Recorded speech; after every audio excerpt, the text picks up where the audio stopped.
এমন একটি শহরের নাম যদি বলতে হয় যেখানে প্রতিটি ভোর শুরু হয় মন্ত্র উচ্চারণে, প্রতিটি সন্ধে শেষ হয় হাজার প্রদীপের আলোয়, তাহলে সেই শহরের নাম একটাই, কাশী, বেনারস বা বারাণসী।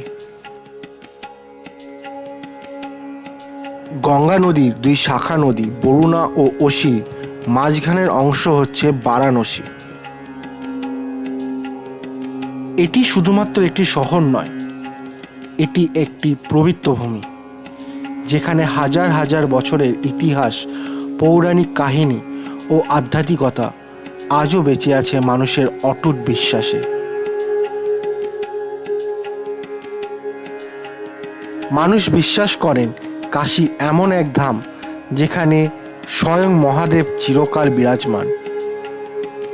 মহাপুরাণ স্কন্দ পুরাণের কাশীখণ্ড অনুসারে হিমালয়ে কন্যা দেবী পার্বতীর সঙ্গে বিবাহের পর দেবাদিদেব মহাদেব অনুভব করেছিলেন যে তার সহধর্মিণীর জন্য একটি স্থায়ী আবাসের প্রয়োজন। তাই সেই উদ্দেশ্যে তিনি স্বর্গ ও মর্তের বহু স্থান পরিদর্শন করেন। অবশেষে তার দৃষ্টি এসে থামে গঙ্গার তীরে এক অপরূপ জ্যোতির্ময় ভূমির ওপর। এই পবিত্র ভূমি পরবর্তীকালে পরিচিত হয় কাশী নামে। এই স্থান এতটাই প্রিয় হয়ে ওঠে যে মহাদেব প্রতিজ্ঞা করেন তিনি কখনোই এই ধাম ত্যাগ করবেন না। এই কারণেই কাশীর আরেক নাম অভিমুক্ত। আবার রুদ্র এখানে স্বয়ং বাস করে বলেন এর নাম রুদ্রবাস। মহাদেবের আনন্দময় আবাস হওয়ায় অনেকে একে আনন্দবন নামেও অভিহিত করেন। অন্যদিকে যুগ যুগ ধরে সাধু সন্ন্যাসীদের শ্মশান সাধনার কেন্দ্র এর আরেকটি পরিচয় মহাশ্মশান। বেনারসের সারনাথে বুদ্ধদেব তার প্রথম বাণী প্রচার করেন। কাশী শব্দের অর্থই হলো জ্যোতির্ময়, অর্থাৎ যে স্থান নিজের আলো ছড়ায়। এই কারণেই বারাণসীকে বলা হয় সিটি অফ লাইট। মার্ক টয়েন তার বেনারস যাত্রার পর বলেছিলেন, Benaras is older than history, older than tradition, older even than legend, and looks twice as old as all of them put together. এই ভিডিওতে থাকবে কাশী বিশ্বনাথ মন্দিরের সম্পূর্ণ দর্শন, গঙ্গার বিখ্যাত ঘাট এবং মনোমুগ্ধকর সন্ধ্যা আরতি, রহস্যময় রত্নেশ্বর মহাদেব মন্দির, সঙ্গে থাকবে হোটেল, যাতায়াত খরচ ও দরকারি ভ্রমণ tips. Welcome back to our channel rucksack and backpack. আজ 22শে জানুয়ারি 2026। আমরা আছি এখন কলকাতা স্টেশনের বাইরে। আমাদের নতুন একটা ট্রিপ শুরু হচ্ছে। আমরা এবারে যাব বেনারস, কাশী, বারাণসী। এই সিরিজে আমরা বারাণসী বা বেনারসের কিছু জায়গা ঘুরে দেখব। তো চলুন আমাদের সাথে এই সিরিজ এনজয় করুন। কলকাতা স্টেশন থেকে আমার এই প্রথম জার্নি। আমি এর আগে সমস্ত জার্নি আমার হাওড়া বা শিয়ালদা থেকে করেছি। কলকাতা স্টেশন কিন্তু একটা ইন্টারন্যাশনাল স্টেশন। এখান থেকে কিন্তু বাংলাদেশেরও ট্রেন ছাড়ে। বারাণসী যাওয়ার জন্য তো প্রচুর ট্রেন অ্যাভেলেবেল আছে। শিয়ালদা এবং হাওড়া থেকে প্রচুর ট্রেন যায়। আমি স্ক্রিনে দিয়ে দিচ্ছি মোটামুটি কী কী অ্যাভেলেবেল ট্রেন আছে। আমরা আজকে বৃহস্পতিবার বলে এই উইকলি ট্রেনটা পেয়েছি। এটার নাম শব্দবেদী এক্সপ্রেস 22323, এবং এই ট্রেনটি এই বৃহস্পতিবার কলকাতা স্টেশন থেকে ছাড়ে রাত্রি 10:45-এ এবং পরের দিন সকাল 10টা নাগাদ বারাণসী পৌঁছায়। আর ছোট্ট একটা 3-4 দিনের ট্রিপ হবে। এই 26শে জানুয়ারি উপলক্ষে একটা লং উইকেন্ড পাওয়া গেছে, সেই জন্য আমরা বারাণসী যাচ্ছি এবারে। বারাণসী আমার ঘোরা নেই, বারাণসী লোপারও ঘোরা নেই, কিন্তু বহুদিনের ইচ্ছা ছিল যে এবার আমরা বারাণসী যাব। এবং সেটা লাস্ট আমাদের যে ট্রিপ ছিল, যখন আমরা লালকুয়া এক্সপ্রেসে চড়ে যাচ্ছিলাম বারাণসীর ওপর দিয়ে, যখন সন্ধ্যেবেলা গেছিলাম, সেই ইচ্ছাটা মণিকর্ণিকা ঘাটকে দেখে আরও বেড়ে গেছিলো। সেই জন্য ঠিক করেছিলাম যে এর পরের ট্রিপটা বারাণসীই হবে। তাহলে দেখতে থাকুন আমাদের এই ব্লগ। আশা করি একটা সুন্দর সিরিজ আপনাদেরকে প্রেজেন্ট করতে পারবো।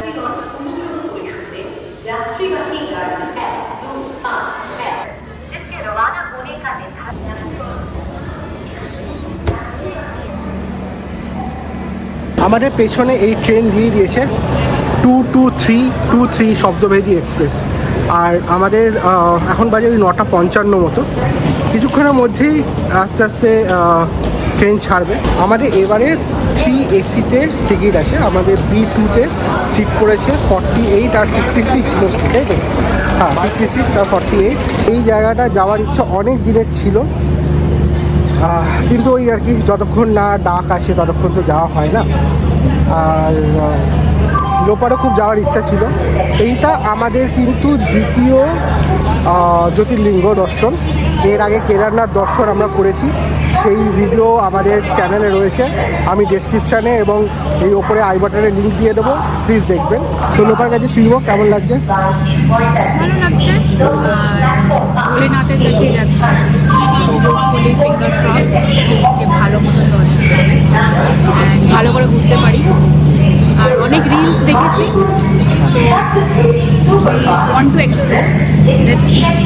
আর একটা ছোট ইম্পর্ট্যান্ট আপডেট আপনাদের দিয়ে দিই, যে এই ট্রেনটি কলকাতা স্টেশন এবং বারাণসী স্টেশনের মধ্যে 6টি জায়গায় দাঁড়াবে, 6টি স্টপেজ আছে এবং টোটাল ডিস্টেন্স কলকাতা থেকে 685 কিলোমিটার।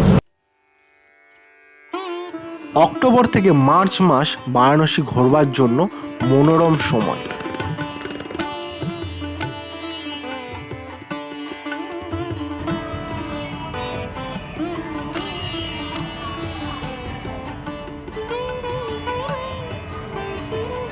গুড মর্নিং, এখন বাজে সকাল 8:45 আর আমাদের ট্রেন সঠিক সময় পণ্ডিত দীনদয়াল উপাধ্যায় স্টেশনে চলে এসছে।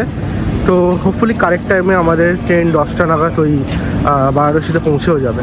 ট্রেনটা কিন্তু খুব ভালো চালিয়েছে, ঠিক আছে, ট্রেনে নিয়ে কোনো কমপ্লেন নেই। এবং যেহেতু একটা লং উইকেন্ড, প্রচুর পরিমাণে মানুষজন বারাণসী যাচ্ছে, তো সেই কারণে যথেষ্টভাবেই ট্রেনটি ভরে আসে।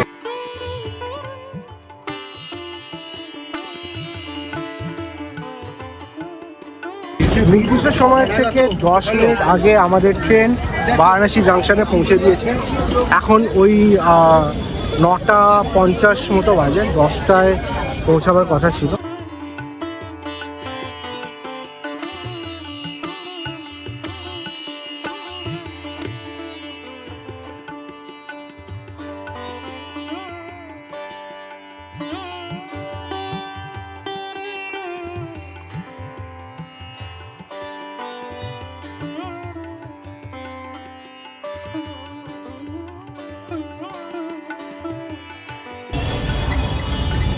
আমরা এই বেনারস স্টেশনে বাইরে এসে একটা টোটো নিয়ে নিলাম। এই টোটোটা করে আমরা বেনিয়াচক যাবো, তাই তো? বেনিয়াবাগ যাবো। এই বেনিয়াবাগ থেকে আমাদেরকে আবার চেঞ্জ করে হাতে টানা যে রিক্সা, আমাদের ওখানকার নর্মাল রিক্সা, সেই রিক্সা করে যেতে হবে কোদাই চক।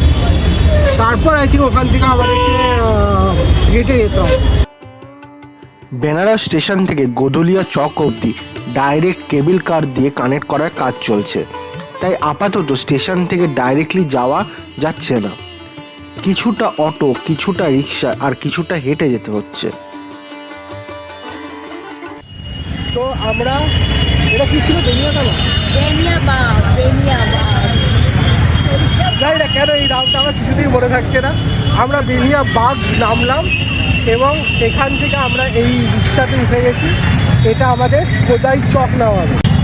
আমি জিজ্ঞেস করলাম 2-3 জনকে, সবাই বলছে যে কোদাই চক থেকে গদলিয়া চক বা গদলিয়ার মোড়টা মোটামুটি ওই 100-200 মিটারের কাছাকাছি। আর জমে গেছে, মানে একদম এই লং উইকেন্ডে প্রচুর লোক, প্রচুর মানুষ এসছে, ট্রেন ভর্তি মানুষ, মানে বেনারস গিজগিজ করছে লোকে, তার মধ্যে অন্তত 50% বাঙালি।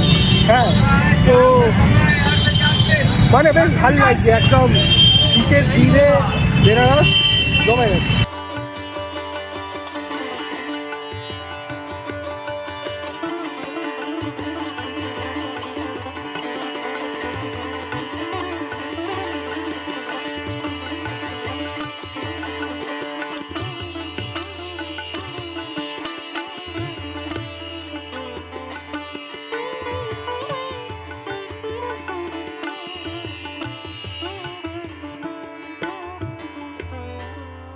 তো আমরা এই আমাদের হোটেলে চেক ইন করলাম। আর এই হোটেলটা কিন্তু বলছে এখান থেকে কাশী বিশ্বনাথ টেম্পলের 1 নম্বর গেট খুবই সামনে, 100 মিটার মতো। এখন ব্যাপারটা হচ্ছে যে এই সবে 11টা বাজেনি, 11:50 বাজে।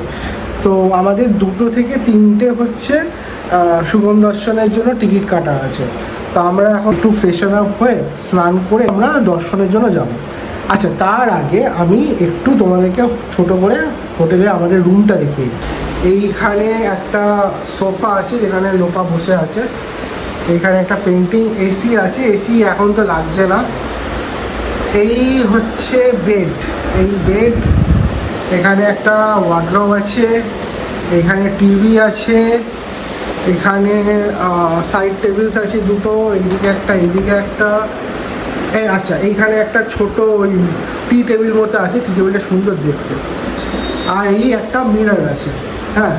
আর ওয়াশরুমটা হচ্ছে এইটা, ওয়াশরুমটা ভালোই বড় আছে আমি দেখছি। এই যে এখানে গিজার আছে, এখানে বাকেট সিস্টেম, শাওয়ার, এখানে ওয়েস্টার্ন কোমোড, আর এখানে হচ্ছে মিরর আর একটা বেসিন। এইবার আমরা ফ্রেশন আপ হবো এবং হয়ে আমরা যাব বিশ্বনাথ দর্শন। হচ্ছে হোটেলের কার্ডটা, কাশী নিবাস, এখানে আই থিঙ্ক নাম্বারটা দেখা যাচ্ছে।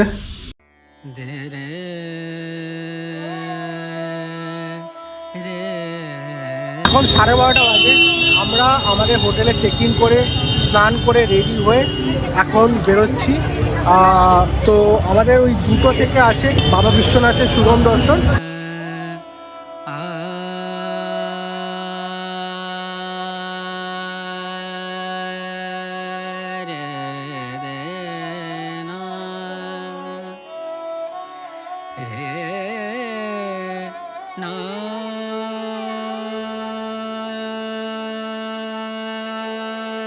সব থেকে ভালো আপনারা নিজেরা যদি দর্শন করতে চান তাহলে এই 1 নম্বর গেটে লাইন দিয়ে দর্শন করতে পারেন।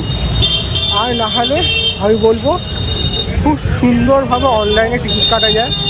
আমি প্রসেসটা দেখিয়ে দেবো এই ভিডিওতেই। আর 300 টাকা পার হেডে শুভম দর্শন করা যায়।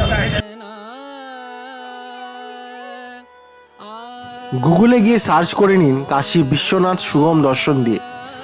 প্রথম এই ওয়েবসাইটটি ওপেন করে নিন, দেখবেন বুক শুভম দর্শন বলে একটি অপশান আছে। ওটি ক্লিক করে নিচে স্ক্রল করে আসুন, বুক নাওতে ক্লিক করুন।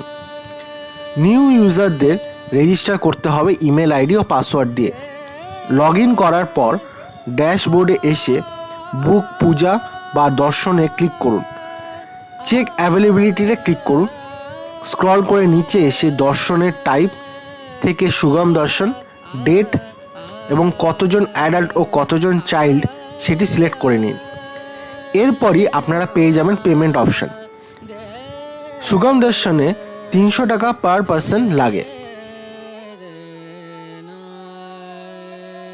এই শ্রী কাশী বিশ্বনাথ টেম্পলের ট্রাস্ট সেন্টার থেকে আমরা খোঁজ নিলাম যে যদি আপনাদের অনলাইনে বুকিং থাকে, যেমন আমাদের শুভম দর্শনের বুকিং আছে, আমাদেরকে ওই প্রিন্ট আউটটাকে নিয়ে 2 নম্বর গেটে যেতে হবে।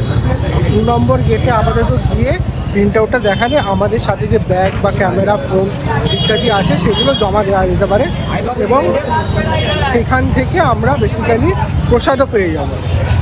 আর মঙ্গল আরতি এখন অনলাইনেই বুক হয়, মঙ্গল আরতি এখান থেকে বুক করা যাচ্ছে না এবং প্রত্যেক 1 মাস আগে আর কি, মানে কারেন্ট ডেটে 1 মাস আগে বুকিং শুরু হয়। এবং আমি আসবার আগে দেখেছিলাম যে সমস্ত বুকিং কিন্তু কমপ্লিটেড ছিল, মানে আজকে থেকে 1 মাস খুলছে আর বুকিং হয়ে যাচ্ছে। তোরা সাইডে হাঁটি না।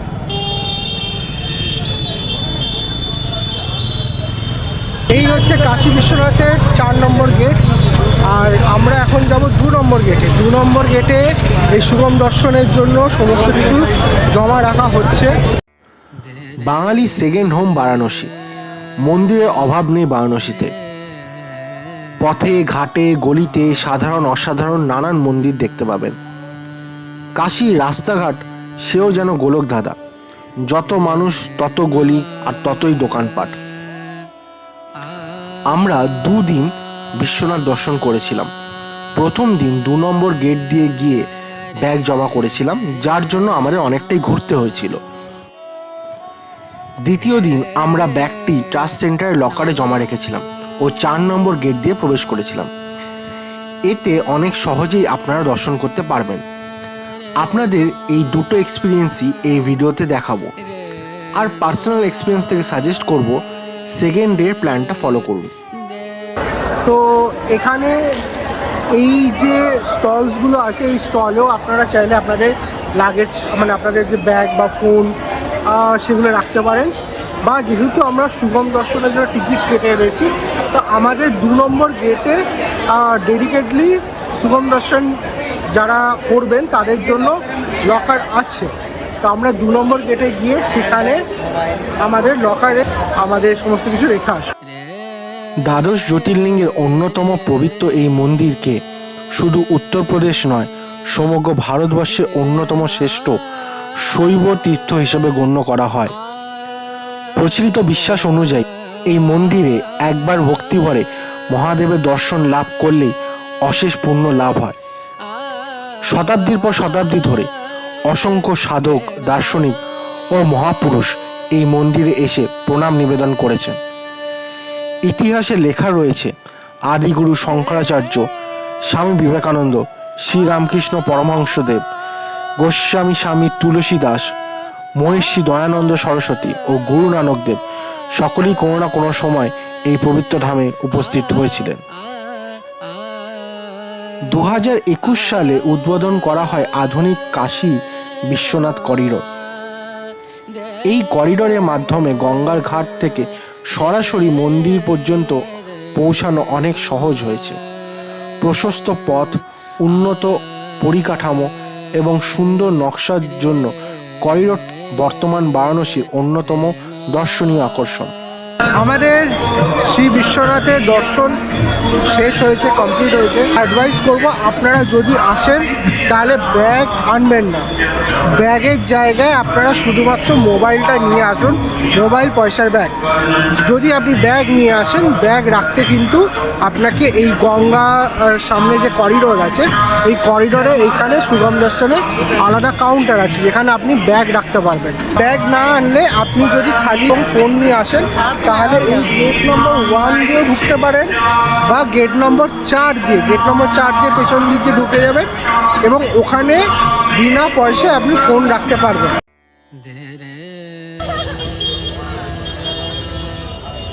আচ্ছা, আমরা এই কাশী বিশ্বনাথ টেম্পলে এই 4 নম্বর গেট দিয়ে ঢুকছি। এই শুভম দর্শনে আমরা মালা নিয়েছিলাম, এবারে মালা আর প্রসাদ 4 নম্বর গেট দিয়ে ঢুকে এই সিকিউরিটিতে আছি। আমরা এখন এই বিশ্বনাথ মন্দিরের করিডোরে আছি।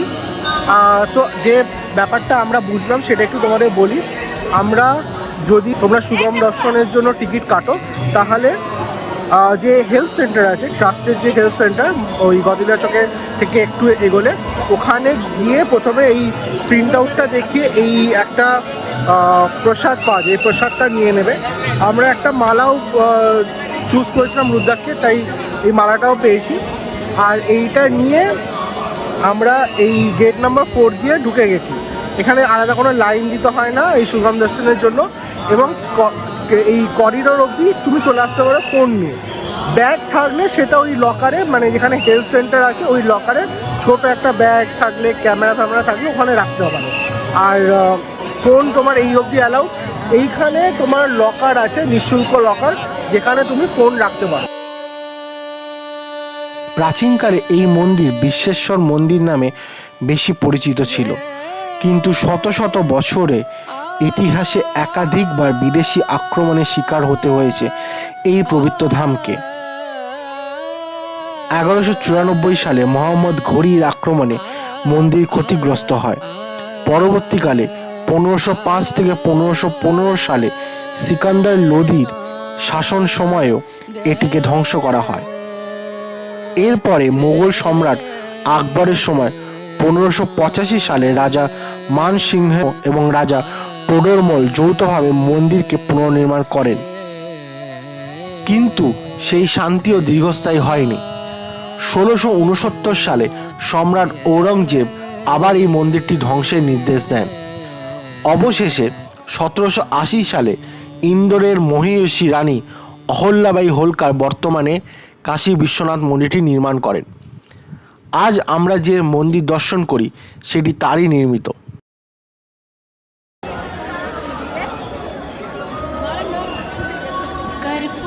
कर्पूरगौरं करुणावतारं संसारसारं भुजगेन्द्रहारं सदा वसन्तं हृदयारविन्दे भवं भवानी सहितं नमामि। 1839 সালে পাঞ্জাব কেশরী মহারাজ রঞ্জিত সিংহ এই মন্দিরের 3টি চূড়ার মধ্যে 2টি চূড়া প্রায় 1000 কেজি সোনা দিয়ে আবৃত করে দেন। বর্তমানে অবশিষ্ট 3য় চূড়াটিকেও উত্তরপ্রদেশ সরকার সোনা দিয়ে মোড়াবার চেষ্টা করছেন। আমাদের দ্বিতীয়বারের জন্য বিশ্বনাথ দর্শন কমপ্লিট হলো এবং এবারে ভগবানের কৃপায় সত্যি ভালোভাবে দর্শন হয়েছে। আগেরবারে ওই সামহাও একটা পুরোহিতের জন্য জিনিসটা খুব তাড়াহুড়ো করে একটা হয়েছিল। এবারে আমরা কোনো পুরোহিতকে অ্যালাউ করলাম না, যে আমাদের ওই আগেরবার যেটা করেছিল আমাদের সুগম দর্শনের পরিচিটা নিয়ে উনি বলছেন আমি রেখে দেবো করে খুবই তাড়াহুড়ো করে করেছিলেন, সেই জন্য খুব একটা ভালোভাবে আমরা দর্শন করতে পারিনি। এইবারে আমি কাউকে অ্যালাউ করিনি, আমি বললাম যে না ঠিক আছে আমি যেভাবে হোক নিজেই দেখবো। তো সুগম দর্শনের ওখান থেকে আমরা এই প্রসাদটা কালেক্ট করেছিলাম এবং এই রুদ্রাক্ষের মালাটা কালেক্ট করেছিলাম এবং সেইটা নিয়ে আমরা ওইখানে আমাদের ব্যাগ ক্যামেরা রেখে এসেছিলাম ট্রাস্টের লকারে। এইখানে এসে এই পেছনে আমাদের ঠিক পেছনে এইখানটাতে মোবাইল জমা রাখা যায়। তো এই করিডোরে মোবাইল অ্যালাউড, এই করিডোরে ফটো তোলা অ্যালাউড, ভিডিও করা অ্যালাউড, এর মেন গেটের ভেতর দিয়ে অ্যালাউড নয়। তো আপনি এখানে এসে জমা দিয়ে দেবেন আপনার ফোন এবং তারপর ভেতরে গিয়ে আপনি দর্শন করতে পারেন। তো দর্শন খুবই ভালো হয়েছে এবং আমরা বাবার মাথায় দুধ জল ঢেলেছি, বাবাকে একটা আপনার রূপোর বেলপাতা নিয়ে এসেছিলাম সেটাও দিয়েছি। তো এই মন সত্যি খুব ভালো লাগছে। বর্তমানে প্রতিদিন প্রায় 45,000-এরও বেশি ভক্ত এই মন্দির দর্শন করতে আসেন। বিশেষ উৎসব সোমবার এবং শ্রাবণ মাসে এই সংখ্যা আরও বেড়ে যায়। এইখানে বড় যে এই টিভিটা লাগানো আছে এখানে দেখুন আরতি যখন হয় সেই আরতির সময়কার মানে ক্লিপ চালানো হচ্ছে।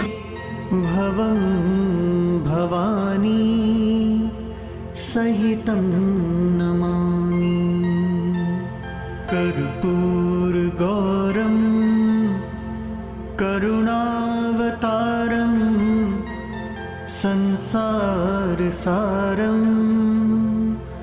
भुजगेन्द्रहारं सदा वसन्तं। এই হলো আপনার হেলথ সেন্টার, হেলথ ট্রাস্ট যেটা সুগম দর্শনে, আর এই ঠিক এর পেছনেই হচ্ছে 4 নম্বর গেটটা। তো আপনারা এলে এইখান থেকে আপনাদের সুগম দর্শনে পড়ছি দেখিয়ে মিষ্টি বা মালা কালেক্ট করে নিয়ে এখানেই আপনাদের ব্যাগ রেখে লকারে আপনারা তারপর 4 নম্বর গেট দিয়ে ঢুকে যেতে পারেন।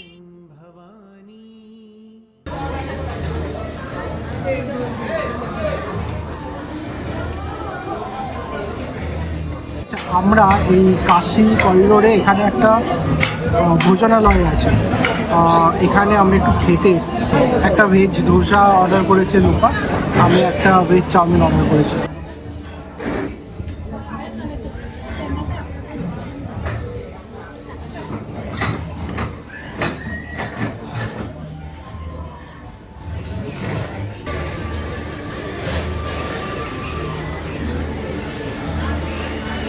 আমরা একটু খোঁজ নিলাম, স্পর্শ দর্শন আপাতত খালি সকালবেলা হয়, সকাল 4টে থেকে 5টা। ওটার কোনো মানে নিঃশুল্ক দর্শন, মানে ওটা কোনো পয়সা আলাদা করে লাগবে না। আপনারা যদি ভোরবেলা 2:30-3টে নাগাদ, ভোর 2:30-3টে নাগাদ লাইন দেন, তাহলে লাইনের ওপর ডিপেন্ড করে আপনারা ওই ভোর 4টে থেকে 5টার সময় স্পর্শ দর্শন করতে পারবেন। এছাড়া সুগম দর্শনে কিন্তু কোনো রকম স্পর্শ দর্শন করা হয় না।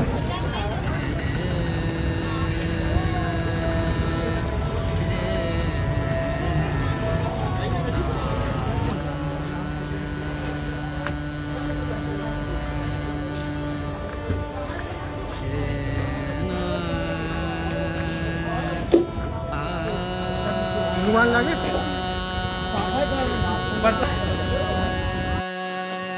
বারাণসী যেমন দ্বাদশ জ্যোতির্লিঙ্গের অন্যতম, তেমনি 51 সতীপীঠেরও একটি। দেবী সতীর কুণ্ডল পড়ে মণিকর্ণিকা ঘাটে। রত্নেশ্বর মহাদেব মন্দির, এই মন্দিরটিকে দেখলে যেন মনে হয় গঙ্গার বুক থেকে ধীরে ধীরে মাথা তুলে বেরোচ্ছে। ভারতের অন্যতম আলোচিত হেলানো স্থাপত্য হিসাবে এই মন্দিরটি পরিচিতি আছে। তবে সবচেয়ে বিস্ময়কর দিক হলো বছরের অধিকাংশ সময় মন্দিরের গর্ভগৃহ গঙ্গার জলের নিচে ডুবে থাকে। দুটি জনপ্রিয় লোককথা প্রচলিত রয়েছে। প্রথম কাহিনী অনুযায়ী রাজা মানসিংহের এক অনুচর তার মা রত্নাবাইয়ের স্মৃতির উদ্দেশ্যে এই মন্দির নির্মাণ করেন। মন্দির সম্পন্ন হওয়ার পর তিনি গর্ব করে ঘোষণা করেন যে তিনি তার মাতৃ ঋণ শোধ করে ফেলেছেন। এই অহংকারের ফলেই মন্দিরটি অভিশপ্ত হয়ে একপাশে হেলে যায়। আরেকটি প্রচলিত কাহিনীতে আছে রানী অহল্যাবাই হোলকারের এক দাসী রত্নাবাই নিজের নামে এই মন্দিরটি নির্মাণ করেছিলেন। এতে রানী অসন্তুষ্ট হয়ে অভিশাপ দিলে মন্দিরটি ধীরে ধীরে ঝুঁকে যায়। এই এখন মণিকর্ণিকা ঘাটের কিন্তু আশপাশটা পুরো ঘিরে দিয়েছে। এই দেখো,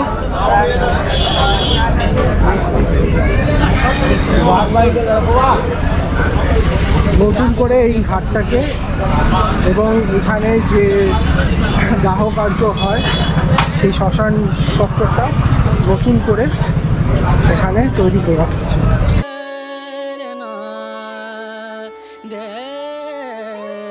মণিকর্ণিকা ঘাট হিন্দু ধর্ম মতে বিশ্বাস করা হয় এই মহাশ্মশানে যাদের শেষকৃত্য সম্পন্ন হয় তাদের আত্মাকে স্বয়ং মহাদেব তারক ব্রহ্ম মন্ত্র প্রদান করেন এবং সেই আত্মা মোক্ষ লাভ করে। সেই কারণেই বহু মানুষ জীবনের শেষ সময় কাশীতে এসে বসবাস করেন।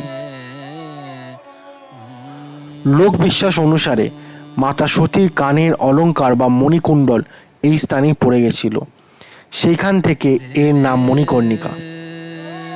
51 সতীপীঠের অংশ এই মণিকর্ণিকা ঘাট। আর একটি বিশ্বাস প্রচলিত আছে, এখানকার চিতা নাকি শত শত বছর ধরে কখনো সম্পূর্ণভাবে নিভে যায়নি। এই বিশ্বাস, এই ইতিহাস, এই আধ্যাত্মিকতায় কাশীকে বিশ্বের অন্য সব শহরের থেকে সম্পূর্ণ আলাদা করে তুলেছে।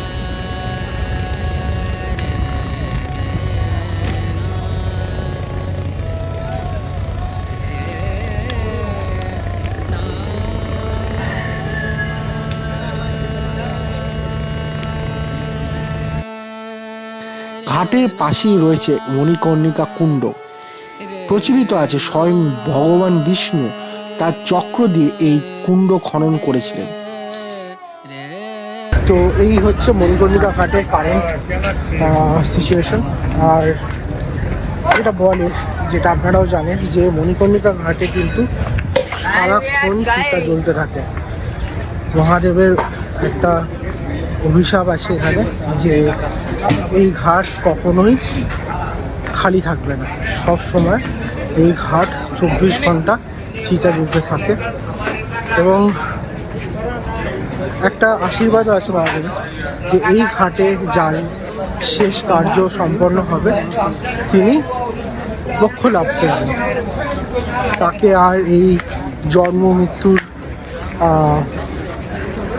এই বারবার এই সাইকেলে ঘুরতে হবে না, তিনি মোক্ষ লাভ করে যাবেন। তো এইরকমই নানা রকম ছোট বড় গল্প নিয়ে বেনারস তৈরি হয়ে আছে। এত বছর ধরে প্রাচীন এক শহর। বলা হয় যে শিবের বয়স যত, বেনারস পুরনো তত।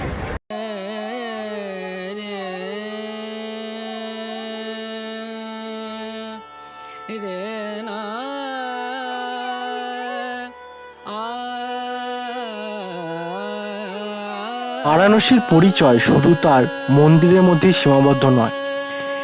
এই শহরে প্রকৃত প্রাণ লুকিয়ে আছে গঙ্গার তীরে সুন্দরভাবে গড়ে ওঠা অসংখ্য ঘাটে।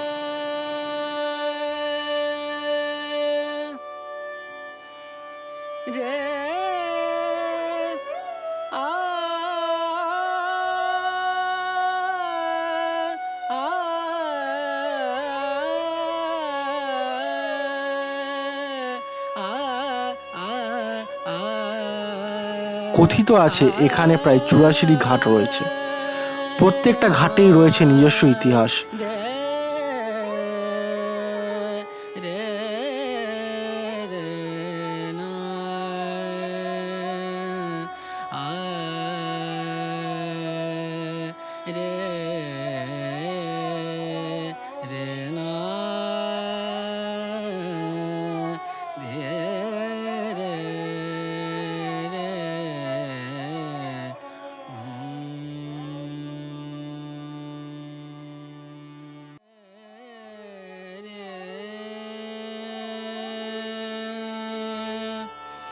এর মধ্যে সবচেয়ে বিখ্যাত হলো দশাশ্বমেধ ঘাট।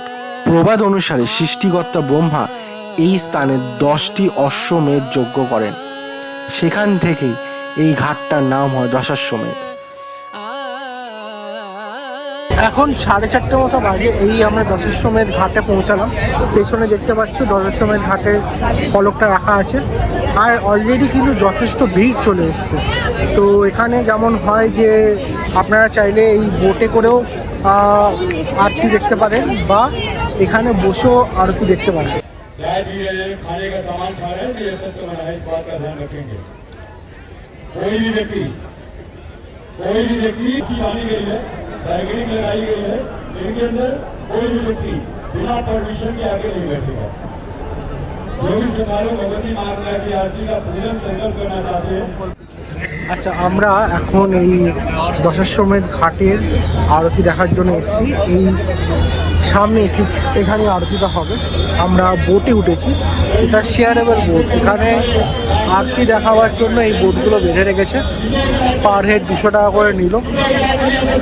তো এখানে এখন বাজে ওই 4:42, মানে এখনও 1.5 ঘন্টার কাছাকাছি বাকি আছে আরতি শুরু হওয়া।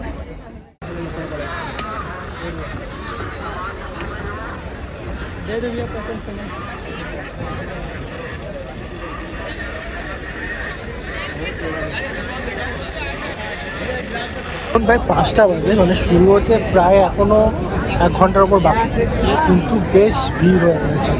এবং মানে যদি তাড়াতাড়ি না আসা যায় তাহলে ভালো সিট তো পাওয়া যাবে। যেমন লোপা বসেছে একদম এই গেটের সামনেটা, আমি ঠিক তার পেছনে যেখানে বেশটা শুরু হচ্ছে সেখানে। তো হোপফুলি এই সামনে আর যদি কেউ না বসে আমরা একটা ভালো ভিউ পাবো।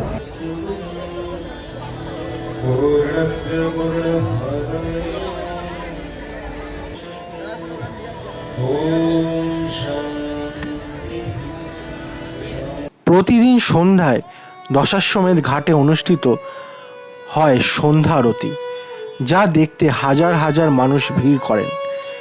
সুশৃঙ্খল ছন্দে পুরোহিতদের আরতি, ধূপের ধোঁয়া, শঙ্খধ্বনি, ঘণ্টার শব্দ ও হাজার হাজার প্রদীপের আলো সব মিলিয়ে পুরো পরিবেশ যেন এক অপার্থিব অনুভূতির জন্ম দেয়। গঙ্গার বুকে ভাসমান নৌকা থেকে এই দৃশ্য উপভোগ করলে তার সৌন্দর্য আরও বহুগুণ বেড়ে যায়। অনেকের কাছেই এই গঙ্গা আরতি বারাণসী সফরের সবচেয়ে আবেগপূর্ণ মুহূর্ত হয়ে থাকে।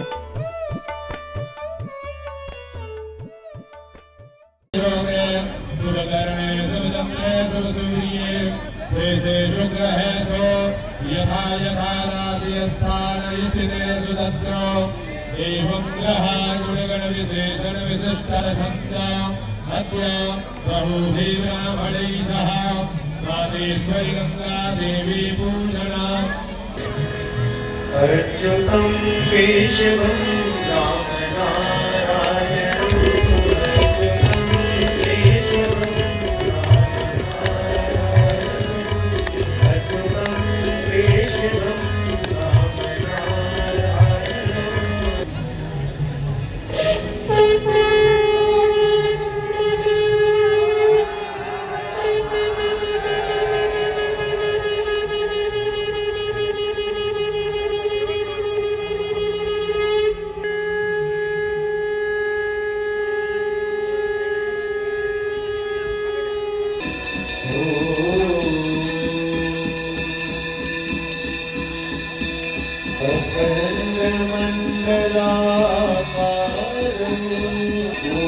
उमासुतं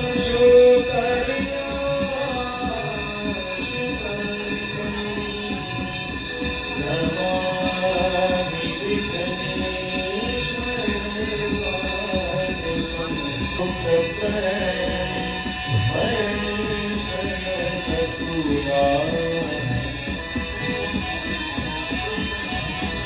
जय जय भगीरथ नंदनी मुनि जय जगोवर्धन भर भरति भक्त जय जय भगीरथ नंदनी मुनि जय जगोवर्धन आर्य विमल दंत जय जगन्माता जय शरण पड़े शरण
সময় ঘাট থেকে আরতি দেখে আমরা এই জাস্ট ঘাটের ওপরে উঠলাম এইখানে একটু চা কফি কিছু খাবো। আর আরতি খুব সুন্দর দেখলাম, আমরা এর আগে হরিদ্বারে আরতি রেখেছিলাম, হরিদ্বারেও আরতি খুব ভালো ছিল, কিন্তু এই বেনারসে আরতি তো যাকে বলে ওয়ার্ল্ড ফেমাস।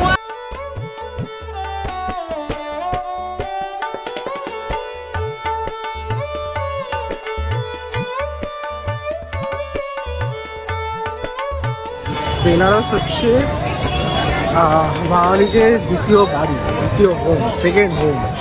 তো প্রচুর পরিমাণ বাঙালি এখানে থাকতো এবং প্রতিনিয়ত আসে।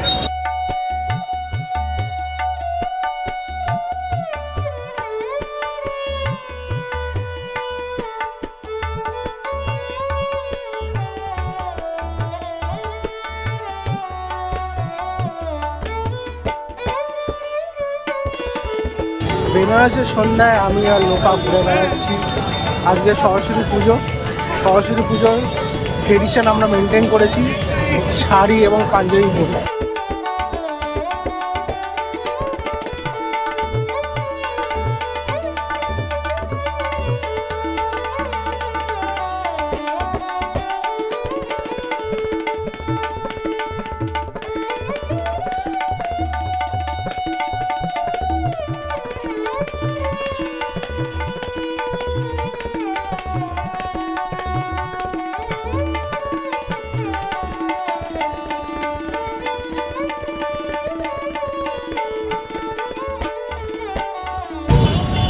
এখন বেসিক্যালি আমরা খেতে যাচ্ছি, আজকে ডিনারটা করব।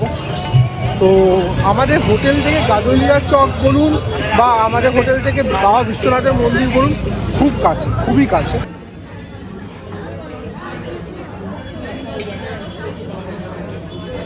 আমাদের ডিনার হয়ে গেছে, আমরা এবার খেয়ে দিয়ে আমাদের হোটেলের দিকে ফিরছি। এই এখন গাদলিয়া চকে আছি, এখান থেকে হোটেল হেঁটে ওই 1 মিনিটেরও কম।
আজকে এই ব্লগে আর খুব একটা কিছু দেখানোর নেই। এই ব্লগে আমরা কাশী পৌঁছানো বা বেনারস পৌঁছানো কলকাতা থেকে, এবং তারপর বেনারসে সুগম দর্শন কী করে করতে হয়, কাশী বিশ্বনাথের সুগম দর্শন করার ব্যাপারে ডিটেলে বলেছি, তার সাথে গঙ্গা আরতি দেখিয়েছি। তো এই ব্লগটা এখানে শেষ করছি। আগামীকাল আমরা মোস্ট প্রবাবলি সারনাথ এবং এর আশপাশের অঞ্চলে আরও কতগুলো দর্শনীয় স্থান আছে সেগুলো দেখতে যাব। তো stay tune for the next episode in the Benares journey.